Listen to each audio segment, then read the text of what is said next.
శ్రీ విష్ణు రూపాయ నమ శివాయ. ఈ నెల 30 తేదీన ఉగాది. అందులో వచ్చే రాసులు ఫలం. మేషరాశి ఆదాయము 2, వాయం 14, రాజపూజము 5, అవమానం 7. వృషభం ఆదాయం 11, వాయం 5, రాజపూజం 1, అవమానం 3. మిథునం ఆదాయం 14, వాయం 2, రాజపూజం 4, అవమానం 3.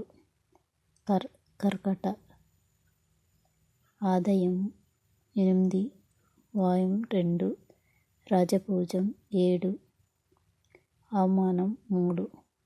సింహం ఆదాయం 11, వాయం 11, రాజపూజం 3, అవమానం 6.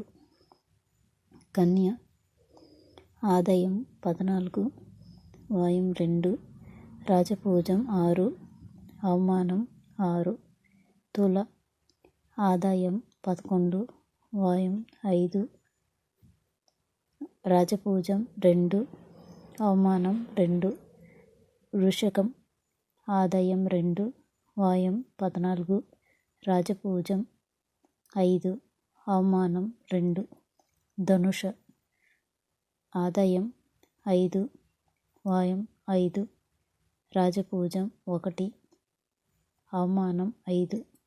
మకరం ఆదాయం 8, వాయం 14, రాజపూజం 4, అవమానం 5. కుంభ ఆదాయం 8, వాయం 14, రాజపూజం 7, అవమానం 5. మీనరాశి ఆదాయం 5, వాయం 5, రాజపూజం 3, అవమానం 1. ఈ ద్వాదశ రాశుల వారి యొక్క ఆదాయ వ్యయాలు, రాజపూజ్య అవమానాలు అన్నమాట. ఇక్కడ కొంతమందికి ఆదాయమేమో మాకు 2 రూపాయలే ఉంది, వ్యయం 14 రూపాయలు ఉంది. మరి ఎలా పొంతన కుదురుతుంది గురువు గారు అంటే, మీరు 2 రూపాయలు సంపాదించినప్పటికీ ఇంకా 12 రూపాయలు అప్పు చేసైనా ఖర్చు పెడతారు. వృధా ఖర్చు పెడతారని మాత్రమే అనుకోవాల్సినటువంటి అవసరం లేదు. బ్యాంకులో లోన్ తీసుకొని గాని, స్నేహితుల దగ్గర అప్పు తీసుకొని గాని నూతన గృహం కొనుక్కోవచ్చు, స్థలాలు కొనుక్కోవచ్చు, బంగారం కొనుక్కోవచ్చు. ఇలా కూడా మనము ఆలోచించవచ్చు. రాజపూజ్యము, అవమానము. రాజపూజ్యమేమో 1 ఉంది, అవమానమేమో 3 ఉంది. అంటే మిమ్మల్ని గౌరవించేటువంటి వాళ్ళు, మిమ్మల్ని పూజించేటువంటి వాళ్ళు 1 ఉంటే, అవమానించేటువంటి వాళ్ళు 3 ఉంటారు. దీంట్లో ఇంకొక అర్థం ఏంటంటే, మీ చుట్టుపక్కల వాళ్ళు, మీ స్నేహితులు, మీ బంధువులు అందరూ కూడా ఈర్ష్యపడే విధంగా మీరు ఎదుగుతారు అని కూడా అర్థం చేసుకొనవచ్చు. శ్రీ విశ్వవసునామ సంవత్సరంలో కొన్ని రాసుల వాళ్లకు అఖండ రాజయోగం పట్టబోతోంది. విపరీతంగా అదృష్టం పట్టబోతున్న మొట్టమొదటి రాశి ఏదంటే తులారాశి. ఎందుకంటే 2013 నుండి తులారాశి వారు ఎన్నో కష్టాలు పడ్డారు, ఎన్నో అవమానాలు పడ్డారు, భరించలేనటువంటి బాధలు కూడా అనుభవించారు. కానీ శ్రీ విశ్వవసునామ సంవత్సరంలో ఆ కష్టాలు, ఆ బాధలు అన్ని సంపూర్ణంగా తొలగబోతున్నాయి. ముందు 7.5 సంవత్సరాలు ఏలినాటి శని నడిచింది. తర్వాత 2.5 సంవత్సరాలు అర్ధాష్టమ శని నడిచింది. తర్వాత గత సంవత్సరం మొత్తము కూడా అష్టమ గురుదోషం నడిచింది. ఫైనల్ గా చెప్పాలంటే గత 12 సంవత్సరాల నుండి తులారాశి వారికి ఎన్నో ఆటుపోట్లు, కష్టాలు, నష్టాలు విపరీతంగా సంభవించాయి. ఇంతవరకు పడినటువంటి కష్టాలన్నీ సంపూర్ణంగా తొలగిపోయి శ్రీ విశ్వవసునామ సంవత్సరంలో విపరీతమైనటువంటి అదృష్టం వరించబోతోంది ఈ తులారాశి వారిని. శ్రీ విశ్వవసునామ సంవత్సరంలో శనీశ్వరుడు 6వ స్థానంలో సంచరించబోతున్నాడు. అంటే అనారోగ్య సమస్యలన్నీ కూడా సంపూర్ణంగా తొలగిపోతాయి, శత్రు బాధలు తొలగిపోతాయి. కోర్టు కేసులు ఏవైనా కూడా ఉంటే వాటి నుండి విముక్తి కలుగుతుంది. మీ శత్రువులందరూ కూడా మీకు మిత్రులుగా మారబోతున్నారు. అంతేకాదు ఎన్ని అప్పులున్నా అప్పులన్నీ కూడా తీరిపోయి మీరు సంతోషంగా కాలం గడపబోయేటువంటి సమయం ఆసన్నం అవబోతోంది. రోగ రుణ శత్రు బాధలన్నీ తీరిపోయి మీ కష్టానికంటే కూడా ఎక్కువ ఫలితం మీకు లభించబోతోంది. అంటే 3 పువ్వులు 6 కాయలుగా మీ జీవితం గడపబోతున్నారు. ఈ అదృష్టాన్నంతా కూడా శనీశ్వరుడు మీకు ప్రసాదిస్తాడు. అదే విధంగా తులారాశి వారికి ఇంకొక గొప్ప అదృష్టం ఏంటంటే గురుబలం అధికంగా ఉండబోతోంది. అదే విధంగా భాగ్యస్థానంలో గురువు సంచరించబోతూ ఉన్నాడు. అంటే మే 15 తర్వాత గురువు భాగ్యస్థానంలో సంచరిస్తాడు కాబట్టి మీకు తిరుగుండదు. భాగ్యస్థానంలో గురువు ఉంటే పూర్వ జన్మంలో చేసుకున్నటువంటి పుణ్య ఫలితం అంతా కూడా మీరు అనుభవిస్తారు. అంటే విపరీతంగా ధన లాభం కలగబోతుంది. అనేక మార్గాల్లో ధనము వస్తుంది. ఏ పని ప్రారంభించినా కూడా విజయం మీ సొంతం అవుతుంది. జీవితంలో అంచెలంచెలుగా పైకి ఎదుగుతారు. అంతేకాదు కుటుంబంలో ఎటువంటి కష్టాలు ఉండవు. మీ కుటుంబ సభ్యులందరూ కూడా మీకు సపోర్ట్ గా ఉంటారు. స్నేహితులందరూ కూడా మీకు సహాయం అందిస్తూ ఉంటారు. సమాజంలో మంచి కీర్తి ప్రతిష్టలు కూడా మీకు దక్కబోతోంది. అదే విధంగా ఈ నెల అంటే మే 18 తర్వాత 11వ స్థానంలో కేతుగ్రహ సంచారం అనేది జరగబోతోంది. కేతుగ్రహం గనక అనుకూలిస్తే పుణ్యక్షేత్రాలు విపరీతంగా తిరుగుతారు, తీర్థయాత్రలు చేస్తారు, భగవద్ దర్శనాన్ని విపరీతంగా చేస్తారు. అంటే పుణ్యక్షేత్రాల సందర్శనము ఎక్కువగా ఉండబోతోంది మీకు. అంటే మీకు శని, గురువు, కేతువు ముగ్గురు కూడా విపరీతంగా అనుగ్రహించబోతున్నారు. అంటే శ్రీ విశ్వవసునామ సంవత్సరంలో ఈ తులారాశి వారికి దేవగురువు అయినటువంటి బృహస్పతి, పాపగ్రహమైనటువంటి శనీశ్వరుడు, అదే విధంగా పాపగ్రహమైనటువంటి కేతువు విపరీతంగా అనుగ్రహించబోతూ ఉన్నారు. ఏ పని ప్రారంభించినా ఆ పనిలో విజయం మీదే అఖండ రాజయోగం పట్టబోతుందనే చెప్పవచ్చు. అదే విధంగా ఈ ఉగాది తరువాత శ్రీ విశ్వవసునామ సంవత్సరంలో రాజయోగం పట్టబోతున్నటువంటి 2వ రాశి అదంటే వృషభ రాశి.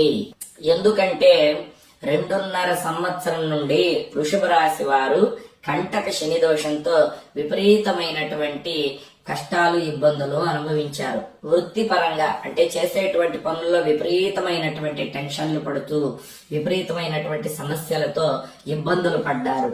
ఇంకా ఆ ఇబ్బందులేవి కూడా ఉండవు. ఎందుకంటే వృషభ రాశి వారికి బ్రహ్మాండమైనటువంటి గురుబలం రాబోతోంది. గురువు విపరీతంగా అనుగ్రహించబోతూ ఉన్నాడు వృషభ రాశి వారిని. ఎందుకంటే ఉగాది నుండి 11వ స్థానంలో అంటే లాభస్థానంలో శనీశ్వరుడు సంచరించబోతూ ఉన్నాడు. కాబట్టి శనీశ్వరుడు లాభస్థానంలో 11వ ఇంట్లో సంచరించబోతున్నాడు. కాబట్టి కష్టానికి తగినటువంటి ప్రతిఫలం అనేది లభిస్తుంది. ఏ పని ప్రారంభించినా కూడా ఆ పనిలో నష్టం అనేది ఉండదు. విపరీతమైనటువంటి లాభాలు కలగబోతున్నాయి. కెరియర్ పరంగా వృషభ రాశి వారికి విపరీతంగా కలిసి రాబోతుంది. టాప్ పొజిషన్ లోకి వెళ్ళబోతూ ఉన్నారు. వ్యాపారం ప్రారంభించినా, వ్యవసాయం ప్రారంభించినా, ఏదైనా ఉద్యోగం చేసినా, ఏ పని చేసినా కూడా విపరీతంగా ధన లాభము కలగబోతోంది. కాబట్టి వృషభ రాశి వారికి ఇంకా తిరుగుండదనే చెప్పాలి.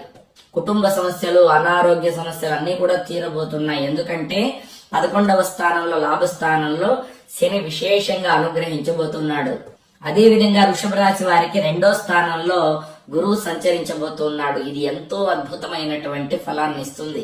మే 15 తర్వాత గురువు 2వ స్థానంలో సంచరించబోతున్నాడు కాబట్టి ఎంతో ధన లాభము అనేది కలుగుతుంది. అనేక రకాల్లో ధనాదాయం రావడానికి అవకాశాలు ఉంటాయి.